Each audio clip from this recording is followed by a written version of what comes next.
Bismillahirrahmanirrahim. Assalamu alaikum and welcome back to your English channel. I'm your English trainer and coach Adnan Gujar and you are watching GEL English Grammar Pakistan. तो जैसे मैंने पहली video upload करते वक्त आप लोगों से ये कहा था कि मैं आपको स्पोकन के लिहाज से, इंग्लिश ग्रामर के लिहाज से डिफरेंट वीडियोस आपको देता रहूँगा। उसी सिलसिला की ये एक दूसरी कड़ी है, यही समझे कि ये एक सेकंड वीडियो है, क्योंकि इससे पहले मैं एक लॉन्ग सेशन लेकर आया हूँ 1.5 घंटे का। वो कंडीशन आप मेरी देख रहे हैं, तो मैंने कहा कि मैंने जो वादा किया हुआ अपने यूट्यूबर्स स्टूडेंट से कि मैं वीडियो अपलोड करता रहूँगा डेली बेसिस पे, उस प्रॉमिस को पूरा करने के लिए मैं आया हूँ आप लोगों के लिए एक न्यू वीडियो लेकर। पिछले लेक्चर में हमने पढ़ा था कि इंग्लिश जो अल्फ़ाबेट होते हैं वो क्या होते हैं। आज जो हम पढ़ेंगे, थोड़ा सा इस लेक्चर को मैं शॉर्ट करके इसी वीडियो के अंदर 20 मिनट्स में मैं कंप्लीट करने की कोशिश करूँगा। So without wasting time let's start our lecture. तो आज जो हमने चीज़ पढ़नी है, हमने पढ़ लिया था साउंड, पढ़ लिया था अल्फ़ाबेट भी पढ़ लिया था। आज हम पढ़ेंगे लेटर कि लेटर क्या होता है। अब लेटर जो होता है हमेशा लेटर स्मॉल होता है और उससे बड़ा क्या चीज़ होती है, वर्ड उससे बड़ा, या हम इसको कहते हैं वर्ड। और वर्ड से बड़ी क्या चीज़ होती है, क्लॉज। और क्लॉज से बड़ी क्या चीज़ होती है, लास्ट जो हमने पढ़ना है वो हमारे पास है सेंटेंस। तो ये बेसिकली इन्हीं चीज़ों को आज मैंने कवर करना है। इन शॉर्ट मैं कोशिश करूँगा कि इससे ज़्यादा चीज़ें जो हैं आपको, इसके अलावा भी अगर कुछ हो सका जो कि इम्पॉसिबल होगा 20 मिनट्स में करना। पहले लेटर इन ब्रीफ में आपको बता देता हूँ कि जो आपने कहना है द स्मॉलेस्ट, आपने क्या कहना है, the smallest group of alphabet, the smallest group of alphabet. हमने क्या कहा, the smallest group of alphabet. Smallest group of alphabet क्या कहलाएगा हमारे पास, लेटर कहलाएगा। फॉर एग्जाम्पल आप कहेंगे कि इसका मतलब क्या है, जैसे यहाँ पर मैंने लिखा OOGD। अब ये कोई वर्ड नहीं है प्रॉपर, ये कोई वर्ड प्रॉपर नहीं है, हमने ऐसे ही लिखा है। जैसे मैंने लिख दिया T C और A, ये क्या है, ये लेटर्स हैं। क्यों है, क्योंकि ये smallest group of English alphabet, ये चीज़ हमारे पास आती है, उसे हमने क्या कहना है कि ये लेटर है। अब नेक्स्ट जिस चीज़ को हमने डिस्कस करना है वो हमारे पास है वर्ड। तो वर्ड क्या कहलाएगा, वर्ड की डेफिनेशन भी हम लिखेंगे स्मॉलेस्ट। और एक बात मैं आपको पहले बता दूं, क्योंकि वीडियोस मेरी जो होगी वो डिफरेंट टीचर्स भी देख रहे होंगे, तो जो सुपरलेटिव डिग्री होती है, इससे पहले आर्टिकल THE मस्ट आता है। तो ये मैं जानबूझ के नहीं लिख रहा था, मैंने कहा कि लिख लो, ऐसा ना हो कि पॉइंट आउट इस चीज़ को करे कि आपने इसमें THE आर्टिकल का यूज़ नहीं किया। तो the smallest group of alphabet, the smallest group of alphabet, लेकिन ये क्या कहलाएगा, विच गिव्स, जो कि हमें देगा क्या, अ सेंस, जो हमें एक सेंस देगा, उसे हम क्या कहेंगे, उसे हम कहेंगे कि ये हमारे पास एक वर्ड है। कि वर्ड की डेफिनेशन क्या हुई, the smallest group of alphabet or English alphabet which gives a sense is called a word. अब यही वाले इस चीज़ को, बल्कि आपने यहाँ से देख लें OOGD, ये हमने विदाउट सीक्वेंस लिखा है ना, तो ये अभी किसी सूरत वर्ड नहीं है, ये क्या चीज़ है, ये लेटर है। इसी तरह से हमने लिखा TCA, ये हमारे पास वर्ड नहीं है, क्या है, लेटर है। इसी को अगर हम स्पेसिफिक अरेंज कर दें, जैसे मैंने लिख दिया GOOD गुड, जैसे मैंने लिख दिया CAT कैट, जैसे मैंने लिख दिया ACT एक्ट। अब गुड, कैट, एक्ट, ये हमारे पास क्या हो गया, वर्ड हो गया। तो ये दो चीज़ें हैं जो मैंने आप लोगों को सिखाई हैं, और इसी तरह से हमारे जो आज के टॉपिक्स हैं उनमें से दो क्लियर कर दिए मैंने आपको, और with in a very short passage of time मैंने ये चीज़ें आपको इन शॉर्ट वे में समझाने की कोशिश की है। तो नेक्स्ट हमारे पास दो चीजें इंपॉर्टेंट हैं, इनको पहले आप नोट डाउन कर लें। पहले क्लॉज होगा और उसके बाद हम लोग क्या पढ़ेंगे, सेंटेंस। तो ये इंपॉर्टेंट टॉपिक्स हैं, इसलिए इनको डिटेल पढ़ना और पढ़ाना मेरे लिए बहुत ज़्यादा ज़रूरी है। इसको आपने गौर से देखना है इस चीज़ को। अब देखिए क्लॉज क्या होती है। सबसे पहले हमने देखना है कि क्लॉज हमारे पास है क्या, व्हाट इज क्लॉज, क्लॉज क्या है। आपने कहना है कि क्लॉज इज अ ग्रुप, बल्कि मैं डेफिनेशन आपको लिख देता हूं। Clause is a clause is a clause is a part clause is a part of a longer sentence. Clause is a part of a longer sentence in which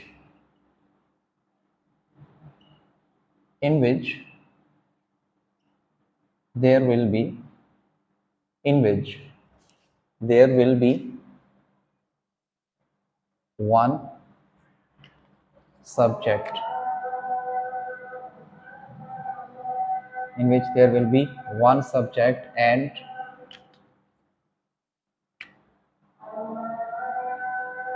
one verb. ये हमारे पास क्या कहलाएगा, clause की definition है। ये clause की definition मैं आपको थोड़ा सा साइड पे होकर इसको बता देता हूं। आपने कहना है कि clause is a part of a longer sentence. ये क्लॉज जो होता है वो एक लंबे सेंटेंस का वो हिस्सा होता है। कौन सा हिस्सा होता है, इन विच, जिसमें के देयर विल बी, होगा, वन सब्जेक्ट, एक सब्जेक्ट, एंड वन वर्ब, और एक वर्ब। तो क्लॉज की डेफिनेशन ये हुई कि क्लॉज एक लॉन्ग सेंटेंस के अंदर वो हिस्सा होगा जिसमें एक सब्जेक्ट और एक वर्ब होगा। Clause is a part of a longer sentence in which there will be one subject and one verb. It means a simple sentence without object, without complement is called clause. और हमारे teachers unfortunately, ये मैंने देखा है अक्सर, ये बात note किया, आप इसको पहले नोट कर लें या इसका स्क्रीनशॉट लेकर आप इसको दोबारा से भी रख सकते हैं। मैं इसे रिमूव करने लगा हूं क्योंकि मेरे पास व्हाइट बोर्ड जो है वो एक ही है, इसलिए मैं इतना ज़्यादा बार बार नहीं लिख सकता। तो पहले तो ये कंफर्म करना था कि क्लॉज होता क्या है। तो क्लॉज आपको पता चल गया कि ये एक लॉन्गर सेंटेंस का वो पार्ट होता है जिसके अंदर एक सब्जेक्ट और एक वर्ब हमने दिया होता है, उसे हमने कहा है कि ये क्लॉज कहलाती है। अब यहाँ पर क्लॉज पढ़ने का या पढ़ाने का आपको मकसद क्या है, उसका एक खास रीजन है क्लॉज करवाने का आपको। वो ये है कि जब तक आप स्टेप बाय स्टेप, जैसे एक छोटा बच्चा होता है ना, तो वो क्या करता है, वो स्टार्ट में डायरेक्टली चलना नहीं स्टार्ट करता, बल्कि पहले वो बैठता है, बैठने के बाद वो खड़ा होता है, खड़ा होने के बाद हम क्या करते हैं, वो अपने पेरेंट्स की फिंगर को पकड़ता है और स्टिल टोडलिंग, जिसे हम कहते हैं, टोडलिंग का मतलब होता है लड़खड़ाना, वो टोडलिंग स्टेप्स लेता है। जब वो टोडलिंग स्टेप्स लेता है उसके बाद फिर उसे एक दो स्टेप्स के गैप से खड़ा किया जाता है और कहा जाता है कि मेरे पास आओ, फिर वो बेचारा स्टेप लेता है। इसी तरह से ये इंग्लिश होती है। अगर हम ये कहें कि इसमें आपको मैं डायरेक्ट यहाँ पर लिखता सेंटेंस आपको बड़े बड़े एडवांस लेवल के स्ट्रक्चर्स दे देता, तो ऐसा करना बिल्कुल भी रीजनेबल नहीं है। स्पेशली मैं ऐसा टीचर नहीं हूँ। जो चीज़ मैं आपको बताऊंगा, करवाऊंगा, वो आपकी बेस को, जो आपकी बेस होगी ना, उसको बहुत ज़्यादा स्ट्रॉन्ग करेगी। तो इस बात को आपने मद्देनजर रखना है कि क्लॉज इस सिलसिला में पहली कड़ी है। इससे पहले अगर आपको अल्फाबेट इतना ज्यादा मैं ना भी पढ़ाता तो भी ठीक था, वर्ड ना पढ़ाता, उसके बाद आपको लेटर ना पढ़ाता, तो काम चल जाना था। लेकिन जहां पर ये बात आती है क्लॉज की, तो क्लॉज आपको समझना बेहद बेहद जरूरी है। इसलिए मैंने क्लॉज को इतना डिटेल आपको डिस्कस कर रहा हूँ। बेशक हम सेंटेंस अगले वीडियो में डिस्कस कर लेंगे, नो इशू, इसमें कोई फर्क नहीं है, इसमें कोई हर्ज नहीं है मुझे। अगर कोशिश है मेरी किसी में हो जाए, अगर ना भी हुआ तो फिर नेक्स्ट वीडियो में सही। तो अब हमने कहा कि clause is a part of a longer sentence in which there will be one subject and one verb. ये हमने कहा कि ये क्लॉज की डेफिनेशन है। अब हमने देखना है कि क्लॉज की कितनी काइंड्स होती हैं। तो आपने याद रखना है कि देयर आर तीन kinds of clause. There are three kinds of clause. Clause की कितनी काइंड्स होती हैं? 3. अब ये 3 काइंड्स कौन कौन सी हैं? ये 3 काइंड्स कौन कौन सी होंगी? सो नंबर 1, जिसे आपने आज तक छोटी क्लासेस में भी पढ़ा है, वो हमारे पास होती है प्रिंसिपल क्लॉज. उसे हम क्या बोलते हैं? प्रिंसिपल. और PRINCIPAL, ना कि LE, वो असूल होता है प्रिंसिपल क्लॉज. सेकेंड हमारे पास कौन सी होगी? सेकेंड हमारे पास होगी कोऑर्डिनेट. Coordinate clause. सेकेंड हमारे पास है कोऑर्डिनेट क्लॉज. और थर्ड हमारे पास आएगी सब ऑर्डिनेट. उसे हम कहेंगे subordinate. Subordinate clause. Subordinate clause. So these are the 3 types और काइंड्स ऑफ क्लॉज. ये 3 टाइप्स हैं क्लॉज की. मैं एक साइड पे हो जाता हूं, आप इनको पहले नोट कर लें कि हमने पढ़ना क्या है. पहले प्रिंसिपल क्लॉज, उसके बाद हमने क्या पढ़ना है? कोऑर्डिनेट क्लॉज, उसके बाद हमने क्या पढ़ना है? सब ऑर्डिनेट क्लॉज. तो सबसे पहले स्टार्ट करते हैं प्रिंसिपल क्लॉज. ये जो प्रिंसिपल क्लॉज है, इसे हम कह सकते हैं कि ये एक सिंपल सेंटेंस भी होता है. ये क्या होता है? सिंपल सेंटेंस भी होता है. कैसे होता है सिंपल सेंटेंस? क्योंकि इसका structure subject plus single verb and single object होगा इसमें. अंडरस्टैंड? ये सेंटेंस होता है, असल में क्लॉज नहीं होती. क्योंकि सेंटेंस, हाँ एक बात यहाँ पर भूल गया मैं, माइंड से स्किप हो गई. आपने एक बात याद रखनी है कि दुनिया का हर सेंटेंस क्लॉज हो सकता है, लेकिन दुनिया की कोई क्लॉज सेंटेंस नहीं हो सकती. दोबारा से रिपीट कर देता हूं कि दुनिया का हर सेंटेंस क्लॉज हो सकता है, लेकिन कोई भी क्लॉज सेंटेंस कभी नहीं बन सकती. इसलिए सेंटेंस का होना जरूरी था. अगर सेंटेंस ना होता तो क्लॉजेस हम कैसे पढ़ लेते? तो पहला क्या कहलाता है? सिंपल. सिंपल सेंटेंस होता है. अब इसकी एग्जांपल मैं आपको यहां पर ब्रीफली एक्सप्लेन करता जाऊंगा. यहां पर मैंने लिखा कि I went and there. I went there, it means कि मैं वहां गया. ये पता चल गया. इसे हमने कहा कि ये देखें, ये सब्जेक्ट हो गया, ये हमारे पास प्लस वर्ब हो गया, और देयर हमारे पास कॉम्प्लीमेंट हो गया. तो इट मीन्स कि हमारे पास ये एक सिंगल क्लॉज है. Second sentence, sorry, second type of clause में हमने कहा कि कोऑर्डिनेट क्लॉज.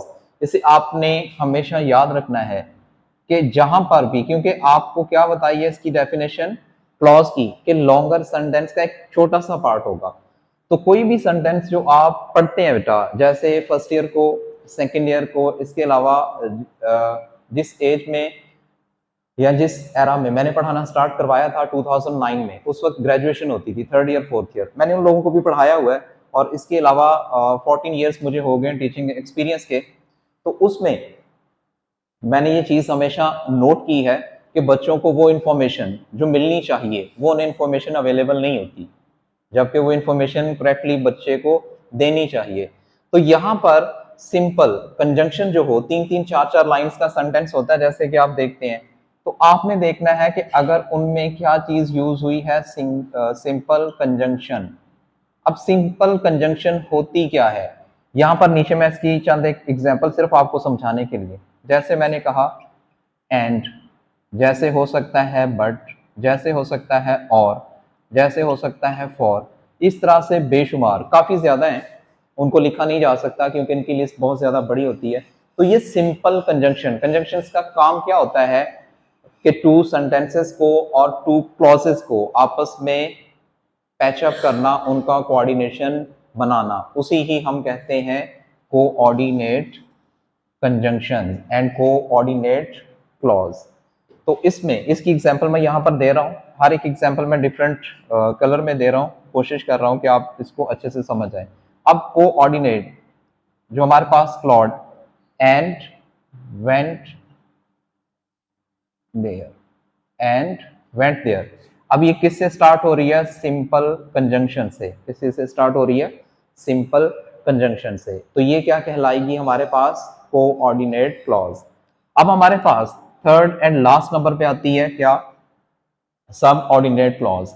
आपने हमेशा याद रखना है कि अगर कोई भी सेंटेंस आपकी किस कंजंक्शन से स्टार्ट हो, WH कंजंक्शन। अब यहाँ पर WH से भी आप कहेंगे कि इससे क्या मतलब है, जैसे हमने कहा व्हाट, जैसे हमने कहा व्हाई, जैसे हमने कहा वेयर, जैसे हमने कहा व्हेन, ये हो गए सारे। अब देखिए इनको जरा गौर फरमाइए इन पे, WH, WH, WH and WH। बजाय इसके कि सारे 5-6 आपको कंजंक्शन लिखकर बताऊं मैं कि ये है, सिंपल सा एक फॉर्मूला है कि WH आपने देखना है कि जहां पर सेंटेंस को किससे जोड़ा गया है, WH से। तो WH से जो नेक्स्ट आगे वाला हिस्सा होगा आपने हमेशा उसे क्या कहना है, सब ऑर्डिनेट क्लॉज। और ये सब ऑर्डिनेट क्लॉज होगी और उसमें ये सारी चीजें आती हैं। एक दफा नोट करना है तो आप कर लें, उसके बाद मैं इसको रिमूव करूंगा। सो होप सो कि आपने इसे नोट कर लिया होगा। तो अब इसकी एग्जांपल मैं आपको देता हूं। हमने कहा, इसी की एग्जांपल को नीचे पुट कर रहा हूं मैं, किस चीज की, हमारे पास कोऑर्डिनेट कंजंक्शन की, सब ऑर्डिनेट कंजंक्शन की इसमें एग्जांपल है। एग्जांपल में क्या होगा, स्टार्ट में WH कंजंक्शन, व्हेन शी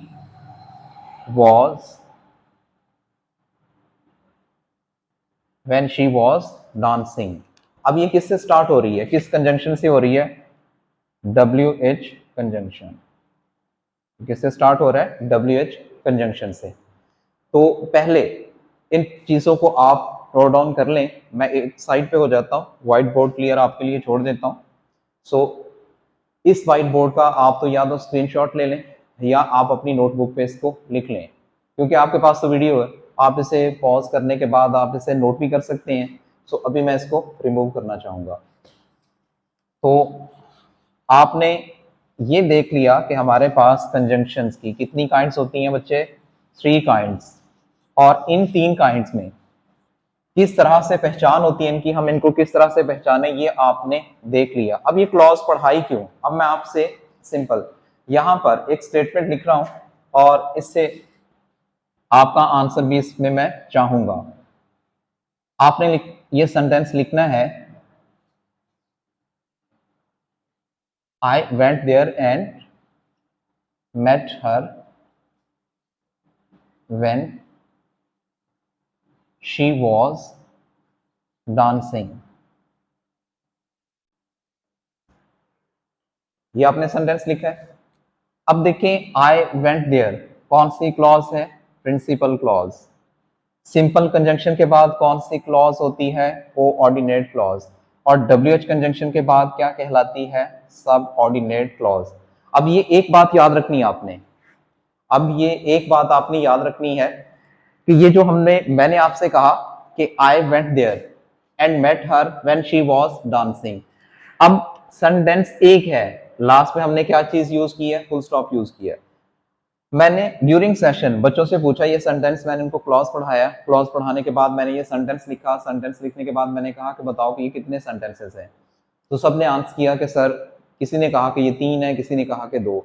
जबकि अभी अभी मैंने लेक्चर के स्टार्ट में बताया कि clause is a part of a longer sentence, sentence एक ही है। ये क्या है, इसके पार्ट्स में डिवाइड कर दिया।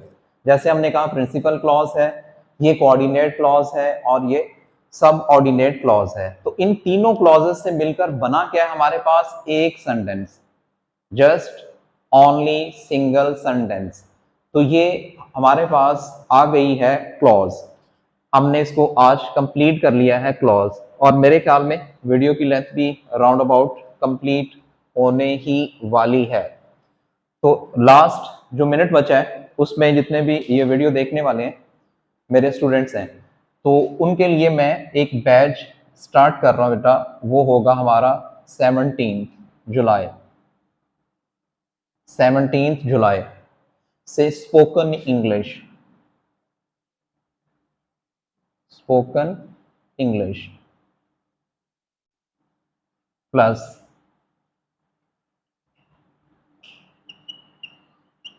ग्रामर, ये दोनों कोर्सेस आपको करवाए जाएंगे।